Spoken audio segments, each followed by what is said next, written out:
Quelles sont les malédictions qui sont sexuellement transmissibles? En devenant une seule chair, à travers l'acte sexuel, il peut y avoir passage des esprits et des malédictions d'un corps à un autre, comme dans un vase communicant. Vous voyez, l'eau quitte la régie des eaux. Ça arrive jusque dans nos maisons. Si vous prenez un tuyau, vous amenez l'eau dans une douche, l'eau de la régie des eaux va quitter le réservoir de la régie des eaux jusque dans votre douche. Si vous prenez l'eau de la régie des eaux, vous prenez ça dans la cuisine, vous amenez ça dans la cuisine, l'eau de la régie des eaux va quitter le réservoir jusque dans votre cuisine.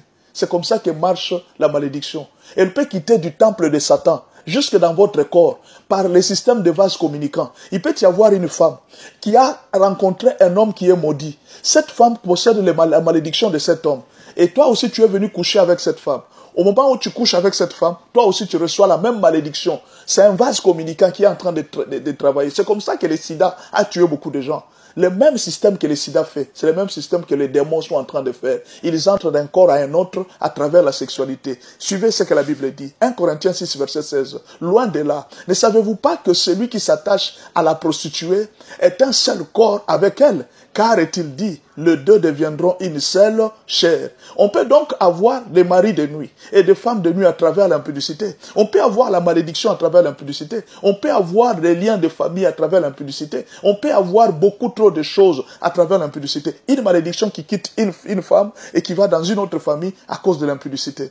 Il y a un jeune homme qui était à l'université de Kinshasa ici. Son père était un peu riche. Il était le fils d'un ambassadeur. Cet enfant... il était intelligent quand même, mais il avait pris la décision de dire que je coucherai avec toute femme que je vais rencontrer. Imaginez un peu quelqu'un qui prend une telle décision. Lui, sa décision, c'est de coucher avec toute femme que lui va rencontrer. Ok, il n'y a pas de problème. Il a commencé à coucher avec des femmes. Donc, il couchait avec des femmes belles, moins belles. Toutes les femmes, lui, son souci à lui, c'était de coucher seulement avec des femmes.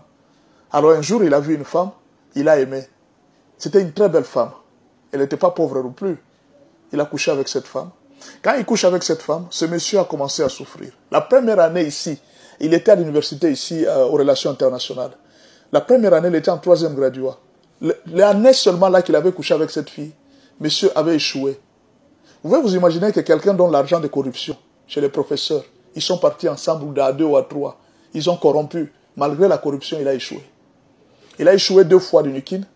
Il est parti à Lubumbashi. Il dit non, je vais aller étudier à l'université. Il arrive à Lubumbashi. 3e fois, 3e graduat, il ne réussissait toujours pas. Un jour, il y avait une campagne à l'université. Il y avait une campagne d'évangélisation. C'est là qu'il a découvert que la fille avec qui il avait couché lui avait transmis une malédiction. Cette fille était maudite par sa famille.